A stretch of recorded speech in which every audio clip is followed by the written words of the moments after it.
Pessoal, então vamos lá. Respondendo a pergunta, eu vou falar aqui agora um pouquinho sobre os reflexos gastrointestinais.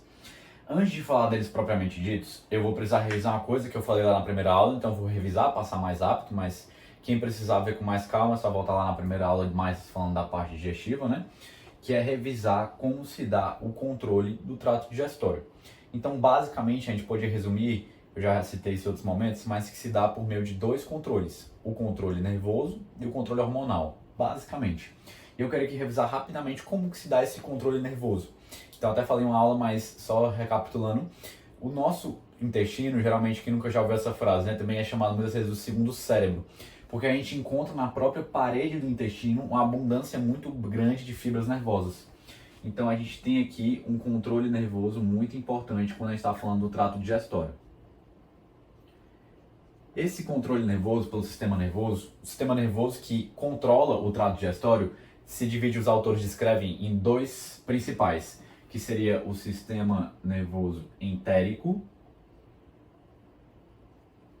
e o sistema nervoso autônomo. Os autores geralmente também vão chamar o quê? Vão chamar esse aqui, que é o entérico, de intrínseco, porque ele é intrínseco à parede intestinal, já vou mostrar ele aqui no desenho, e o sistema nervoso autônomo de extrínseco. Isso significa, Pedro, que os dois são independentes? Pessoal, não tanto. Os dois, eles se integram muito bem, então um ajuda o outro, tudo bem? Então o sistema nervoso autônomo vai influenciar na ação do sistema nervoso entérico, e o sistema nervoso entérico vai também ter ali um papel de influenciar por si próprio, também de maneira até que independente. Mas é importante destacar que o sistema nervoso autônomo tem uma capacidade de influência muito grande aqui no nosso intestino, tá bom? No nosso sistema digestório como um todo, melhor dizendo, não só no intestino, certo? E o sistema nervoso autônomo, por sua vez, se divide em parasimpático e simpático. Qual que vai estimular uma maior atividade no trato digestório? Parasimpático. E quem vai estimular quase que todas as vezes uma maior inibição do nosso trato digestório? O simpático, tá bom?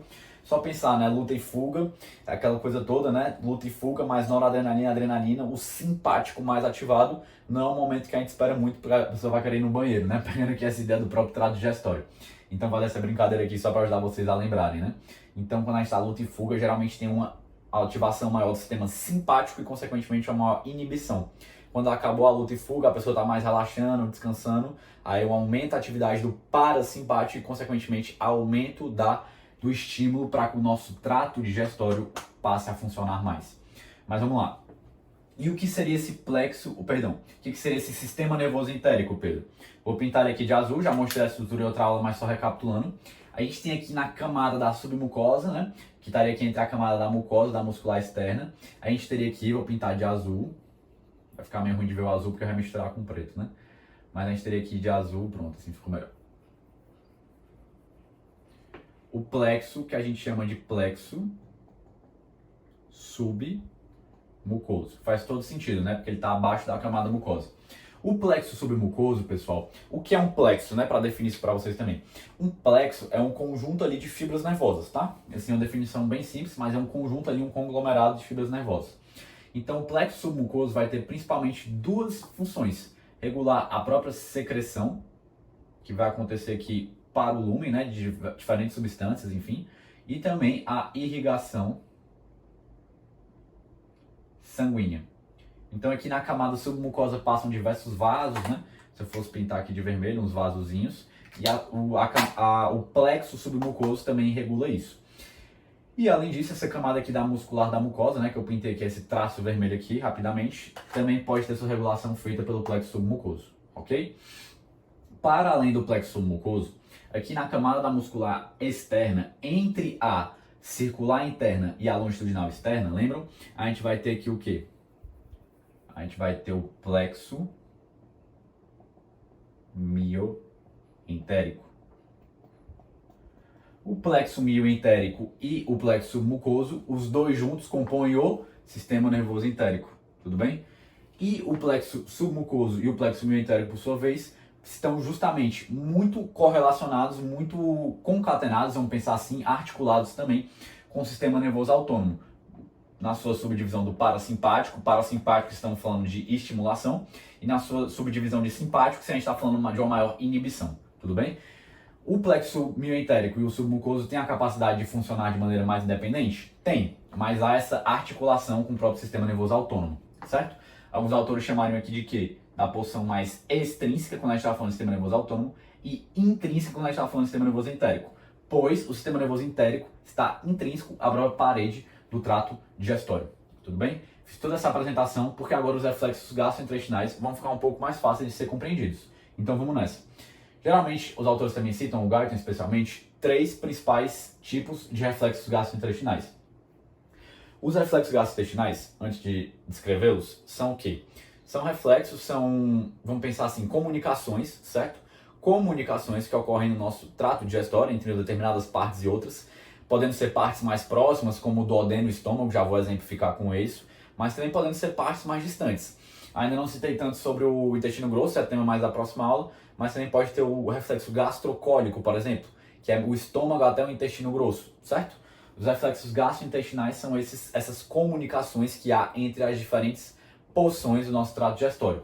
Comunicação que é proporcionada, possibilitada graças ao controle nervoso, que engloba tudo isso aqui que eu comentei, que eu reapresentei para vocês para ficar mais claro.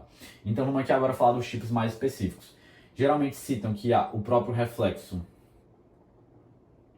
integrado no próprio intestino. Como assim, Pedro? Aqui, pessoal, na camada mucosa, a gente não tem justamente aquele epitélio que está em contato mais próximo, mais íntimo com o próprio lúmen, no lúmen onde aquela luz, onde vai passar os alimentos aqui e tudo mais. Nesse epitélio, nós temos aqui o que? Vou pintar aqui de azul, tudo que está sendo nervoso eu estou pintando basicamente de azul, tá? A gente tem aqui nesse epitélio fibras nervosas, pintando aqui, ó, fibras nervosas que se conectam com o complexo submucoso, aqui no caso mais superior. E essas fibras nervosas, além de se conectarem com o plexo submucoso, elas também se conectam com o plexo mioentérico. Certo?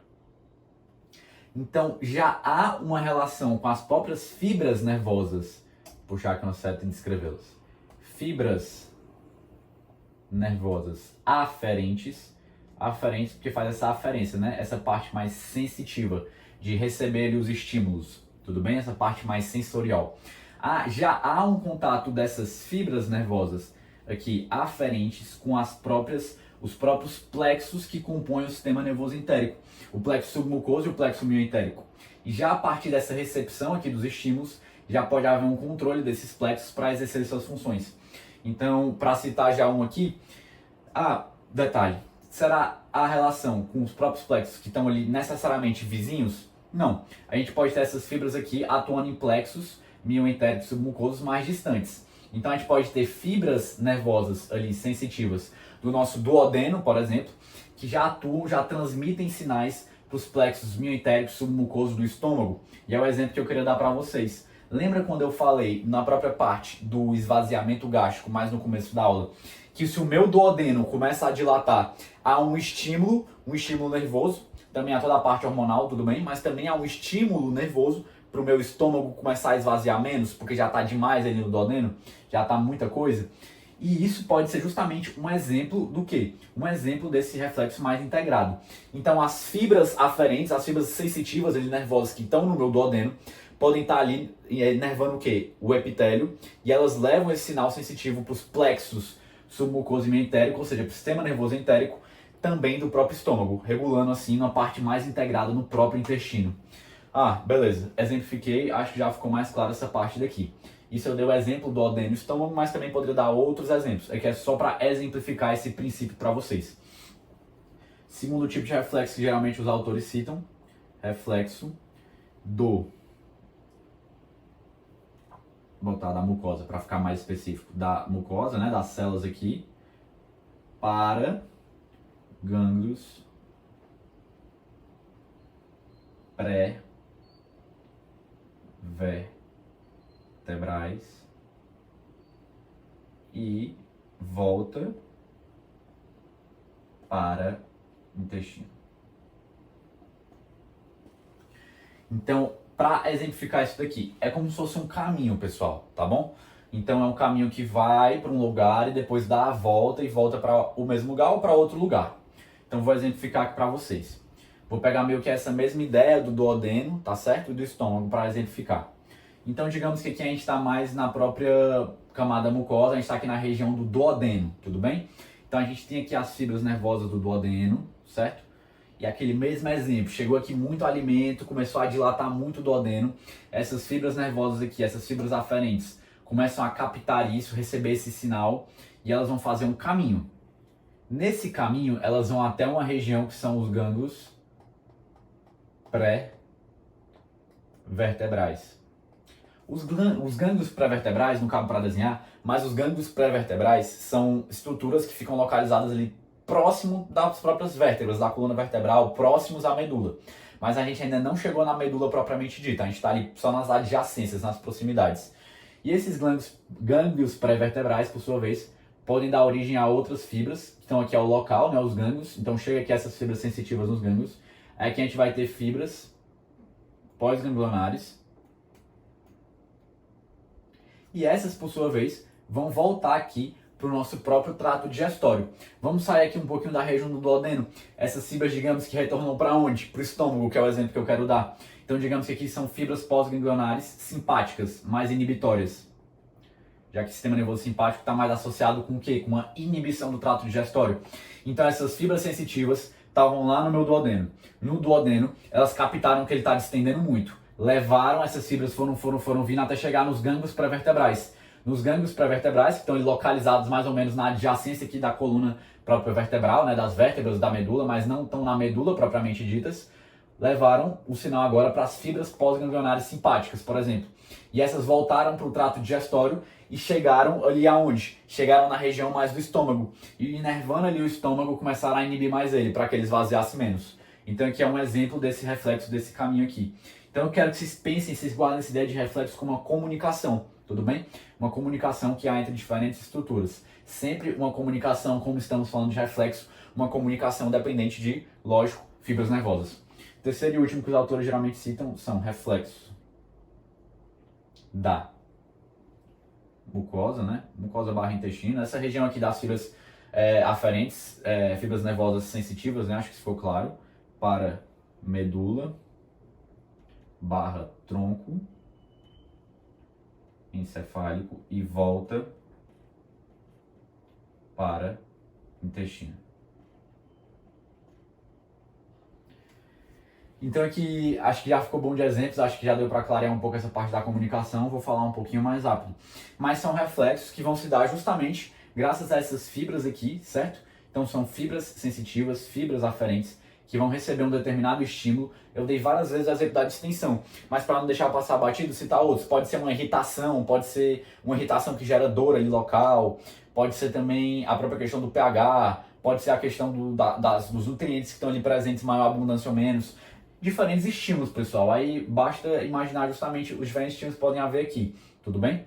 Então, esses diferentes estímulos podem estimular as fibras nervosas sensitivas, as fibras aferentes. E agora, em vez de elas pararem nos gânglios pré-vertebrais, como foi o exemplo anterior, melhor dizendo, o princípio anterior, né? A parte anterior, essas fibras agora, vou desenhá-las aqui, foram caminhando até chegar na medula, ou tronco, para depois, da medula ou tronco, sair novas fibras, e essas, por sua vez, voltarem para o próprio intestino, tá?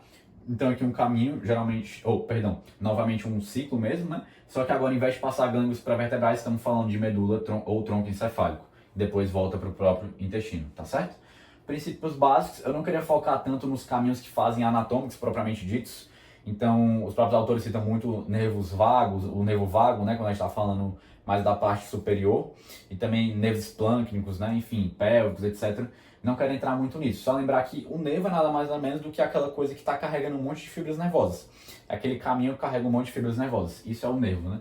Então o nervo que vai... Essas fibras que eu estou citando aqui, de maneira geral, elas geralmente são carreadas por um nervo. Aí depois vamos ler lá os diferentes nomes de nervos. Mas esse aqui é o principal que eu queria abordar com vocês, responder, melhor dizendo, na pergunta, sobre os reflexos gastrointestinais.